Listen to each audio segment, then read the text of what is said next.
Hello, PreCalc. Here we are, section 2.2. Previously, we've looked at, well, at least for this year in 2020, we've previously looked at the graphs of these, and now we're kind of going to go study them a little bit more analytically. In this section, we'll study the basic features of graphs and polynomial functions. The first feature is that the graph of a polynomial function is continuous. This means that a polynomial function has no breaks, holes, or gaps, all right? You don't have to pick your pencil up, all right? You can just keep going. The second feature of it is that it's smooth, rounded turns, okay? Smooth, rounded turns for a polynomial function. So absolute value, that sharp turn, would not be a polynomial function. It's still its own function, right? It's just not a polynomial function that's going to be smooth.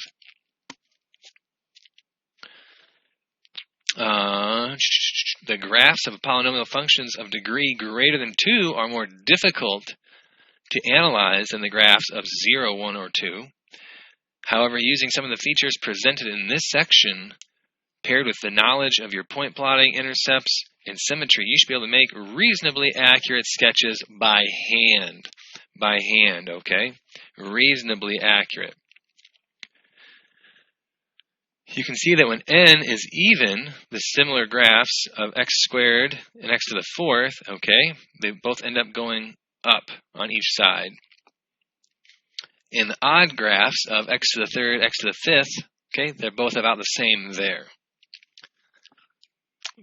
Moreover, the greater the value of n, the greater the exponent, the flatter the graph will be near the origin. Polynomial of this function is also often referred to as power functions. So we can just kind of think about this, negative x to the fifth. So x to the third kind of goes up like this, right? That's not very good on the top half, but so negative x to the fifth is going to be one more, the next odd one up, and it's negative, so we're going to go down, and it's going to be a little more flat in the middle than x to the third. All right, x to the fourth, we're just sliding this one to the left. Okay, and we know that's going to be going like x squared, right? It's going to be going both up there, but because it's fourth, it's probably going to be a little bit more flatter in the middle.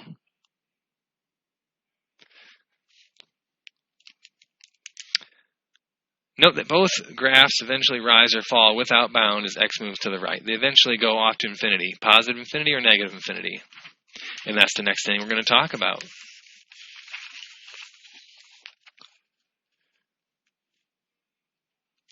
Whether the graph of a polynomial function eventually rises or falls can be determined by the function's degree, even or odd, and its leading coefficient, called the leading coefficient test. Okay? So what we need to know, the leading coefficient determines the right-hand side. If your leading coefficient is positive, we're going to be going up forever on the right-hand side, whether it's even or odd. Now, the even or odd can help influence the left-hand side. Odd is split. So if I have a positive leading coefficient, so the right-hand side is going up, the left-hand side is going down. If I have an odd function with a negative leading coefficient, the right-hand side is going to go down to negative infinity. Then it's split, so I know the other side, the left-hand side, is going to go up to positive. The even functions, think of x squared, the arrows both go the same way. So if it's positive leading coefficient, the right side is going to go up forever. And because it's even, the left-hand side is also going to follow it. It's going to go up forever. If it's a negative leading coefficient and it's an even function, negative, so that means the right-hand side is going down, and then the left-hand side will also mirror it and go down. Okay, so let's use our knowledge there, and let's think about what's going to happen with these three. So we have negative x to the third, so it's odd, and it's negative. So odd, negative tells me the right-hand side is going to go down forever, and the left-hand side is going to be opposite, going to go up forever. Okay, if you want to get real mathy with it, right-hand side, so f of x goes to negative infinity as x goes to positive infinity, or if you said as x goes to the right.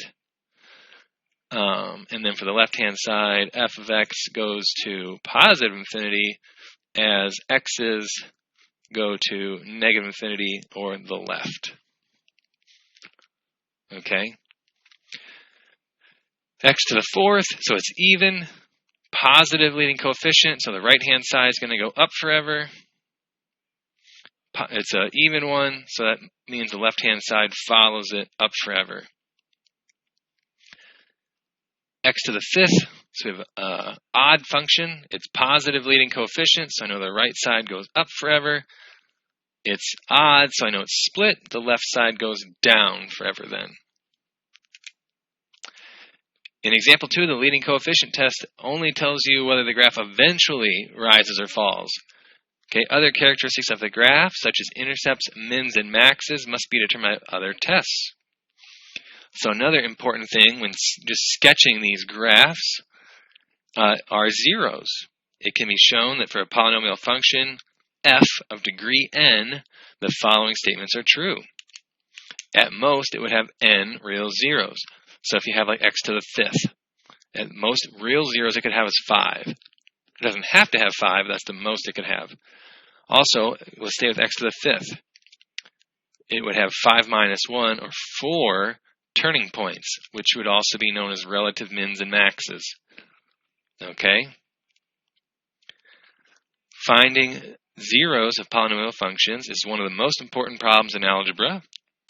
Strong interplay between graphical and algebraic approaches to this problem. Sometimes you can use information about the graph to help find the zeros. In other cases, you can use the zeros to help find information about your graph. All right, factoring plays a key role in this as well.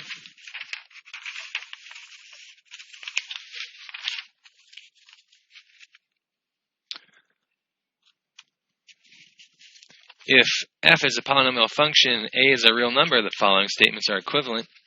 X equals a is a zero of the function f, or a solution as sometimes it's referred to. X minus a would then be a factor. A comma 0 is an x-intercept. All those basically mean the same thing.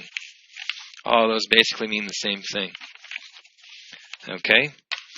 So, find all the real zeros and then determine the number of turning points. Okay, so 0 equals, and we can factor out a negative 2 x squared. They both have x squared x to the fourth. Now it's going to be tricky when I pull out this negative 2, because that's going to flip this to positive, and that's going to flip this to, what, minus 1? Okay, is that right? Nope, there's no 0, there's no 2 there. I took the 2 out. So it's just x squared minus 1. All right. So where would my zeros be? Well, what makes this 0? 0, and that would be considered a double root. That would happen twice. We'll talk about that in a minute. And x squared minus 1. X squared minus 1 equals 0. X squared equals 1. X would equal plus or minus 1. Okay, and you can tell from our really tiny little graph in here that we do cross there at what appears to be 1, and we have this little touch and turn around point at 0. Number of possible turning points. The biggest power we have is 4, so 4 minus 1 equals 3 turning points possible. And we can see we go up, we turn around, there's a max, turn around, there's a min, turn around, another max.